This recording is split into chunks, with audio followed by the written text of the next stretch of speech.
Samantala, nasabat ang tinatayang 200,000 pisong halaga ng pinatuyong dahon ng marijuana sa ikinasang buy-bust operation sa Barangay Digato, Marilao, Bulacan. Yan ang balitang hatid ni Chairwoman Mildred Tawagon.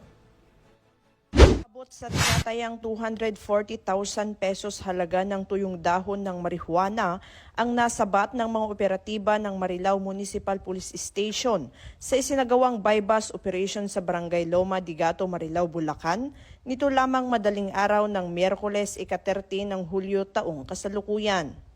Kinilala ni Police Lieutenant Colonel Jordan G. Santiago, hepe ng Marilao Municipal Police Station, ang naarestong sospek na si alias Jen, 26 anyos at residente ng naturang barangay. Nakumpiska mula sa kanya ang humigit kumulang 2 kilo ng marijuana na nasa brick form at tinatayang nagkakahalaga ng 240,000 pesos. Bukod dito, patuloy din ang isinasagawang follow-up operation para maaresto ang isa pang sospek na si alias JC, 28 anyos at residente ng May Kawayan City, Bulacan, kaugnay ng naturang kaso. Kasalukuyang nasa kustodiya na ng Marilao Municipal Police Station ang naarestong sospek at nahaharap sa kasong paglabag sa Republic Act 9165 o kilala bilang Comprehensive Dangerous Drugs Act of 2002.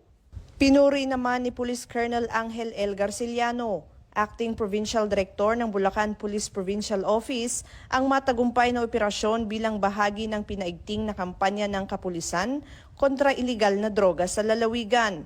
Patuloy na mananatiling nakatutok at masigasig ang Bulacan PNP sa kanilang mandato na labanan ang paglaganap ng ipinagbabawal na gamot upang matiyak ang kaligtasan at kaayusan ng buong komunidad. Mula dito sa Bulacan Police Provincial Office, ako ang inyong PNN Correspondent, Patrolwoman Mildred A. Tawagon, alagad ng batas, tagataguyod ng balitang pulis.